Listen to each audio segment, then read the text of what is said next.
சொல்லு. தமிழ்நாட்டுல எல்லாருமே பாத்தீங்களா இன்னைக்கு இந்த நிலைமை? ஏன் எல்லாரும் ஆர்ப்பாட்டத்தை விட்டு அறவழி போராட்டத்தை விட்டு கலவரத்துல இறங்கி இன்னைக்கு பாருங்க. இன்னைக்கு நான் தேசிய கொடி எடுத்துட்டு போனேன், போலீஸ்கார வாவான்னு கூப்பிட்டான். சரி ஆதரவு கொடுக்குறான்னு பார்த்தா உள்ள கூப்பிட்டு வச்சு என்ன எப்படி வச்சுக்கிறான் பாத்தீங்களா? எனக்கு இது தேவையா? தமிழ்நாட்டுக்கு வந்து பண்ணது தேவையா? இன்னைக்கு நீங்க ஒண்ணு கூடலாம் என்னைக்குமே ஒண்ணு கூட மாட்டீங்க. மத்த இன்னைக்கு இவன் என்ன சொல்லுவான், மத்த இன்னும் மத்த தமிழே மத்த அழிஞ்சிருந்தா மத்த இவன் தாண்டா இன்னைக்கு. போதுமாச்சா பேசும்போது தொண்டை காட்டு தண்ணி தான்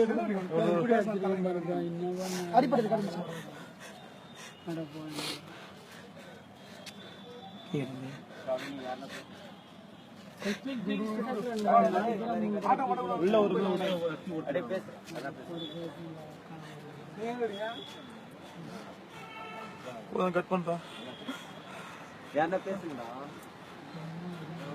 போதுமாச்சான் போதும் கட்.